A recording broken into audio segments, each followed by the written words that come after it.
JK 24/7 news में आप सभी लोगों का बहुत स्वागत करते हैं।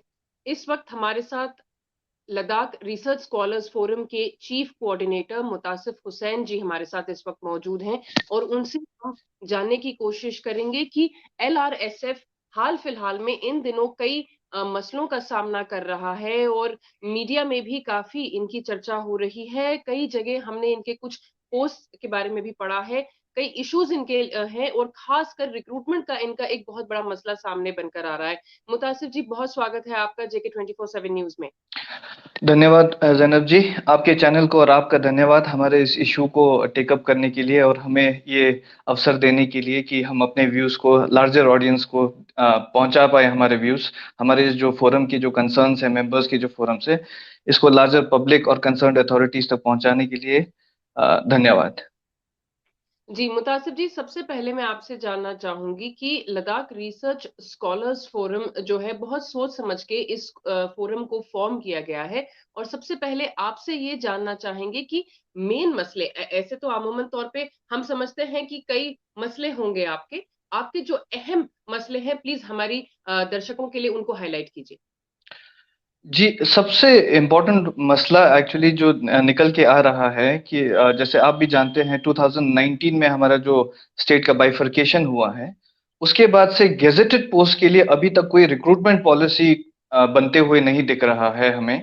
और उसकी वजह से क्या हो रहा है कि जो डिसीजन मेकिंग, पॉलिसी मेकिंग पे जो एडमिनिस्ट्रेटिव ऑफिसर्स कहिए या रिसेंटली लद्दाख यूनिवर्सिटी में जो अपॉइंटमेंट्स होने हैं गेजेटेड पोस्ट पे, उन पे जो अपॉइंटमेंट्स है वो बहुत प्रॉब्लमैटिक हो रहा है।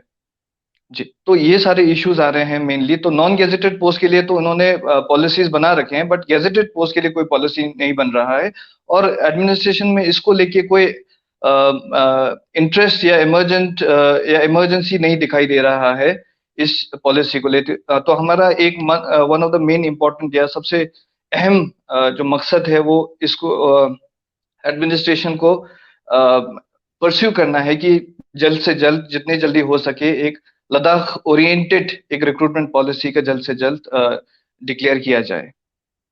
जी जी, मुतासिब जी, रिक्रूटमेंट के काफी मसले जो हैं नई यूटी लद्दाख में सामने निकल करके आ रहे हैं और जैसा कि आप बता रहे हैं कि ये रिक्रूटमेंट जो है नॉन गेजेटेड पोस्ट तक ही सीमित है और गेजेटेड जी, पोस्ट में ये रिक्रूटमेंट कहीं से कहीं तक दिखाई नहीं दे रही है। तो जी, अगर हम गेजेटेड पोस्ट की बात करें तो डायरेक्टली और इनडायरेक्टली पॉलिसी मेकिंग की बात आती है। आप कितना जी। जरूरी समझते हैं, क्या आप वाकई में ये समझ रहे हैं कि सारी जो परेशानियां हैं, जो मुश्किलों का सामना यूटी लद्दाख इस वक्त कर रही है या यूटी लद्दाख की आवाम कर रही है, उसका जोड़ कहीं ना कहीं पॉलिसी मेकिंग से है?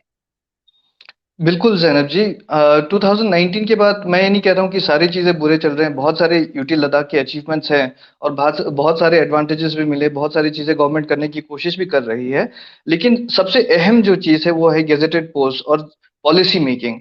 वहाँ पे कहीं न कहीं लार्जर पब्लिक और एडमिनिस्ट्रेशन में लेके कहीं न कहीं हमें बहुत गैप्स दिखाई दे रहे हैं और लार्जली कहा जा सकता है कि थोड़ा एडमिनिस्ट्रेशन इनसेंसिटिव हो जाता है।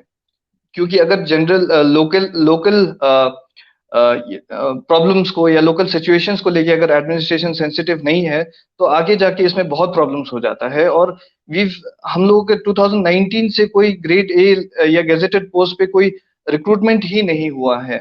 तो इसीलिए बहुत सारे प्रॉब्लम्स देखने को मिल रहा है, मिलेंगे और आगे जाके हमारे लिए बहुत प्रॉब्लमैटिक हो जाएगा।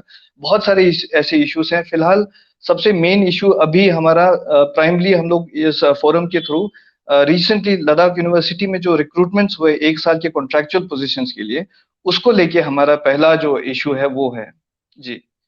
जी मुतासिब जी, ये भी आपसे जानना चाहेंगे कि लद्दाख यूनिवर्सिटी में रिक्रूटमेंट जो हुए हैं उसकी इश्यूज, उसके मसले को लेकर आप लोग जो हैं इस वक्त बात कर रहे हैं और वो आप लोगों का जी, मेन कंसर्न। क्या जी। आपने अपनी जो परेशानियां हैं, क्या आप लद्दाख यूनिवर्सिटी के वाइस चांसलर के पास अपनी परेशानियों को लेकर गए हैं और उनका क्या कहना है?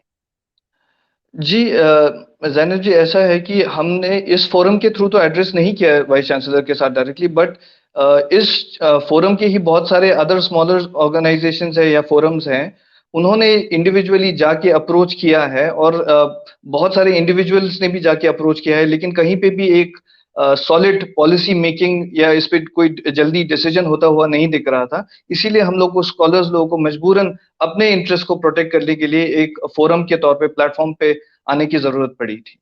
जी। जी। मुतासिफ जी, ये भी आपसे पूछना चाहेंगे कि आपका ये भी मानना है कि अपनी क्वालिफिकेशंस के हिसाब से बहुत सारे स्कॉलर जो ऐसे हैं वो क्वालिफाई कर गए हैं लेकिन उनको फेयर चांस नहीं मिला है। आपने कुछ डेटा हमारे साथ शेयर किया है, हम चाहेंगे कि जी आप वो भी डेटा जो है हमारी पब्लिक को बताएं ताकि वो भी अवेयर हो जाए।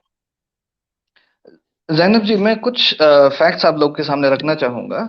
जैसे जब ये लद्दाख यूनिवर्सिटी का रिक्रूटमेंट्स के लिए इन्होंने नोटिफिकेशन निकाला था, तो उनमें उन्होंने 97 पोस्ट पहले एडवर्टाइज किया था।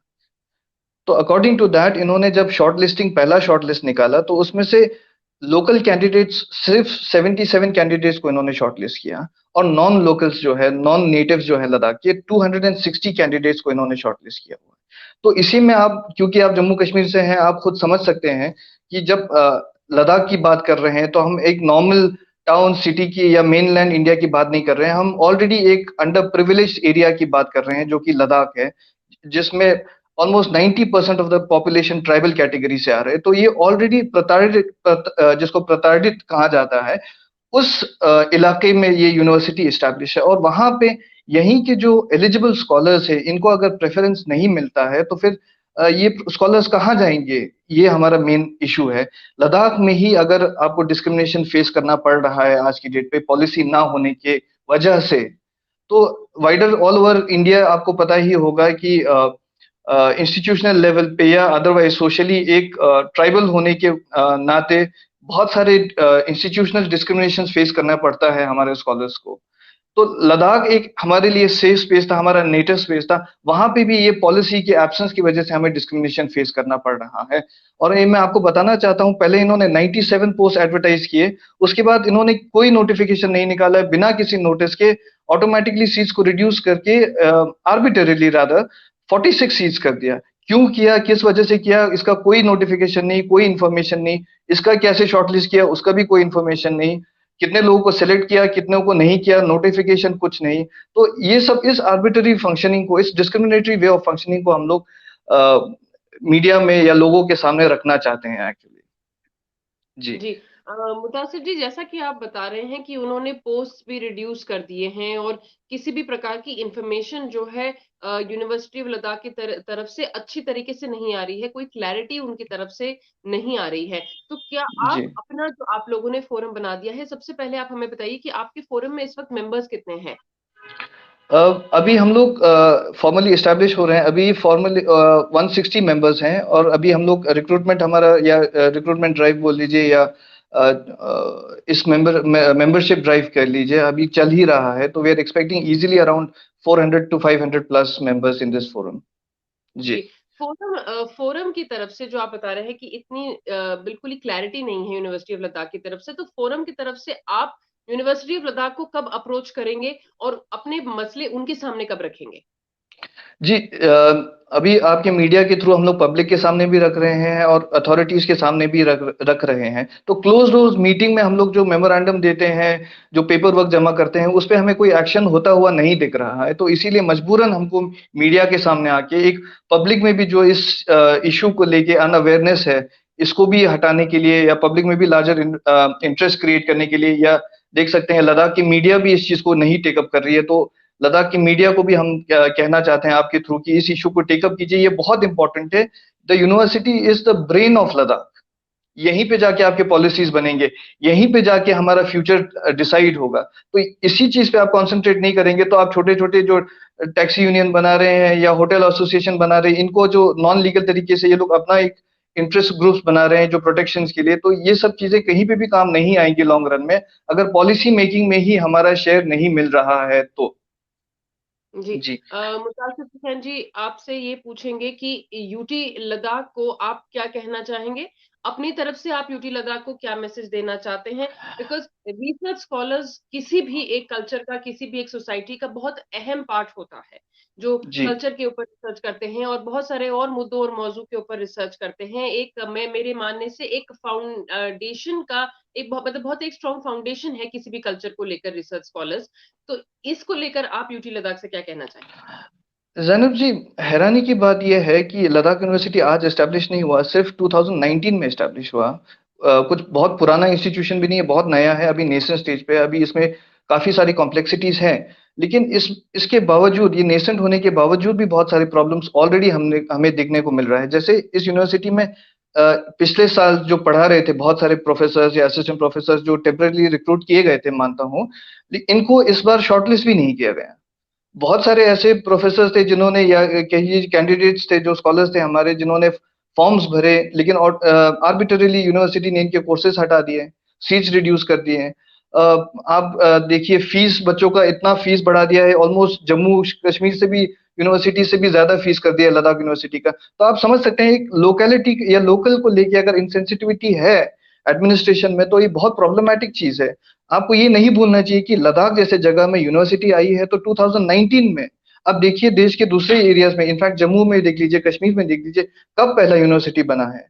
तो we are only getting a chance at a university in 2019, इतने सालों के बाद इंडिपेंडेंस के। और वहां पे हमारे लोगों को, अगर लोकल्स को प्रेफरेंस या इनके इंटरेस्ट को ख्याल नहीं रखा जाएगा, तो फिर कब और कहाँ रखा जाएगा, ये हमारा सवाल है।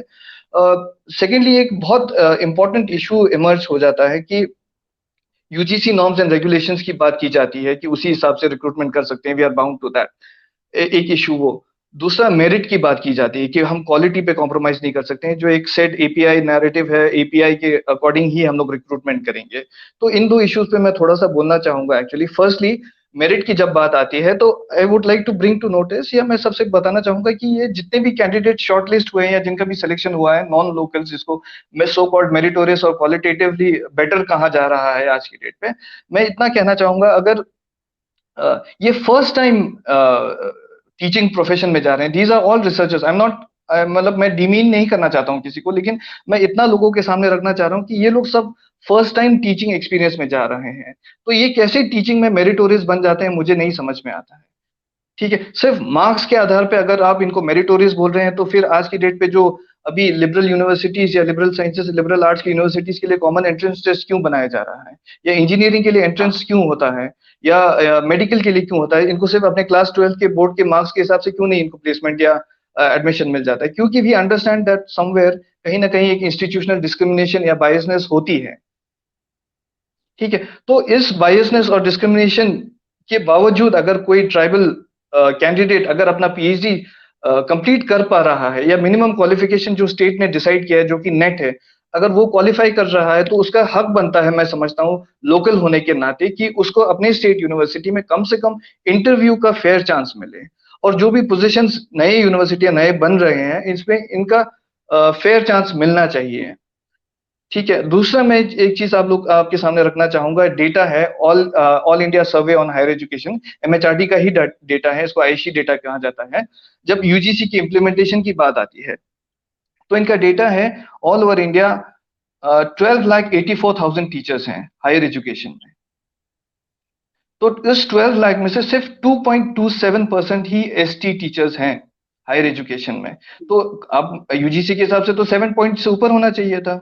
अभी तक इतने सालों के इंडिपेंडेंस के बाद सो कॉल्ड मेरिटोरियस जो पॉलिसी मेकिंग प्रोफेसर्स या प्रोफेशनल्स या एकेडमिशियंस बैठे हुए हैं, उनकी कयादत के अंडर सिर्फ 2.27% ही एसटी अभी तक टीचर्स रिक्रूट हो पाए हैं हायर एजुकेशन में। यूजीसी का नॉर्म्स तब कहाँ चला जाता है? अच्छा, आप आईआईटी की बात करेंगे, तो आईआईटी में 6043 टीचर्स हैं, जिसमें से सिर्फ 21 एसटी टीचर्स रिक्रूटेड हैं आईआईटीज में। और वैकेंट इन्होंने 2813 पोस्ट वैकेंट रखा हुआ है। ये 2017-18 का डेटा है आईसी का। जनवरी 3 2019 को एनडीटीवी रिपोर्ट ने पब्लिश किया हुआ ये रिपोर्ट। तो एसटी से ज्यादा इन्होंने वैकेंट रखना पसंद किया है। अब देखिए ये इंस्टीट्यूशनल डिस्क्रिमिनेशन कहां से आता है। टाइम्स ऑफ इंडिया की रिपोर्ट है, same coating from IC. Professors all over India आप देखेंगे तो प्रोफेसर्स की काउंटिंग अगर करेंगे तो 95% जो है नॉन रिजर्व कैटेगरीज, जिसको हम लोग आज के डेट पे जनरल कैटेगरी करते हैं, जो अपर कास्ट कैटेगरी से आते हैं, 95% ऑफ द प्रोफेसर्स जो ये पॉलिसी बनाते हैं, यूजीसी के पॉलिसीज बनाते हैं, जो रिक्रूटमेंट के जो एपीआई इंडेक्स वगैरह जो भी नए नए ये लोग मापदंड तय करते हैं, तो 95% of them are from general category. इसमें से एसटी प्रोफेसर अगर आप कहें तो 0.86% ही all over India ST category के प्रोफेसर सॉरी एकेडमिशियंस प्रोफेसर तक पहुंच पाए हैं, प्रोफेसर के पोस्ट तक। Associate professor only 1% ST, assistant professor only 4%। तो आप गिन सकते हैं लिटरली कितने एसटीज आज तक पोस्ट इंडिपेंडेंस इस टीचिंग या एकेडमिक प्रोफेशन में जा पाए हैं। तब यूजीसी का नॉर्म्स कहाँ चले जाता है। और जो हम डिमांड कर रहे हैं कोई अनकॉन्स्टिट्यूशनल डिमांड नहीं कर रहे हैं। आप आर्टिकल 12 से लेके 35 तक पढ़ लीजिए। The state has every right to make provisions to help forward the under privilege the minorities of India, right. And specifically अभी हम लोग ट्राइबल्स की बात कर रहे हैं और लद्दाख की बात कर रहे हैं। अगर लोग कहते हैं कि पीएचडी क्यों नहीं कर पा रहे हैं ट्राइबल्स, तो मैं कहना चाहूंगा, मैं एक डेटा और है उसी का, आईआईसी बैंगलोर का डेटा है जी, ये जो टॉप 3 इंस्टीट्यूशंस में हमेशा आता है इंडिया के रैंकिंग के। तो इसमें केवल इन्होंने लास्ट 4 इयर्स में 2016 से 2020 तक पीएचडी में इन्होंने सिर्फ 2.1% कैंडिडेट्स को ही इन्होंने एडमिशन दिया है पीएचडी में। इंटीग्रेटेड पीएचडी में ओनली 1.2% एसटी कैंडिडेट्स को इन्होंने दिया है जैनब जी। आईआईटीज में 1.7% एसटी कैंडिडेट्स को ही इन्होंने पीएचडी में एडमिशन दिया है। अच्छा, ड्रॉप आउट रेट एसटी का हाईएस्ट 13.3% एसटी का हाईएस्ट है। तो ये ड्रॉप आउट इसलिए नहीं है क्योंकि इन कैंडिडेट्स को या स्कॉलर्स को पढ़ना नहीं है, they are not getting the right environment. आप खुद एक स्टूडेंट रह चुके हैं, आपको पता है कहाँ से डिस्क्रिमिनेशन शुरू हो जाता है। जब एक लोकल एक ट्राइबल स्टूडेंट अपना घर छोड़ के 10th के बाद 11th का हायर एजुकेशन का इंस्टीट्यूशन ही नहीं है अभी भी ट्राइबल एरियाज में अच्छे, तो वहीं से ही इनके साथ डिस्क्रिमिनेशन शुरू हो जाना है। हम लोग हर चीज अपने जबान को छोड़ के दूसरे लैंग्वेजेस में हम लोग सीख रहे हैं, तो उस लेवल से हम लोग कम्पीट करना शुरू कर देते हैं। और at the end of the day इतना इंस्टीट्यूशनल डिस्क्रिमिनेशन। सुसाइड रेट्स की बात करें आप, 1 अप्रैल 2022 में छपा है ये report, 122 students have committed suicide, of which in the last 7 years, 2014 to 2021, of which 68 belong to ST and SC category। ठीक है, तो इसी से प्रूफ हो जाता है कि इंस्टीट्यूशनल डिस्क्रिमिनेशन है। पॉलिसी मेकिंग में we need a part. And ये सिर्फ लद्दाख की बात नहीं है या सिर्फ लद्दाख के एसटी लोगों की बात नहीं है, ऑल ओवर इंडिया जो एक लार्जर ट्राइबल पॉपुलेशन है, इनको रिक्रूटमेंट को लेके या इनके पॉलिसीज को लेके एक बहुत बड़ा यू कैन से लकूने दिखने को मिल रहा है। Policy making has absolutely gone down to bits when it comes to scheduled tribes of India जी। चाहिए, हम कह रहे हैं लाइए, लेकिन एक्सपीरियंस कैंडिडेट्स को लाइए आप।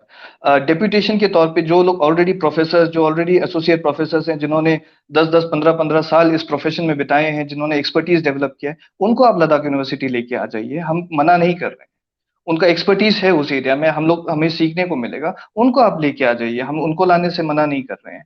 दूसरी बात है, हमारे अपने लद्दाख के बहुत सारे ऐसे एकेडमिशियंस हैं जो दूसरे सेंट्रल यूनिवर्सिटीज में पढ़ा रहे हैं, उनको लाके लद्दाख यूनिवर्सिटी में उनसे भी राय लिया जा सकता है, जो कि बिल्कुल नहीं लिया जा रहा है।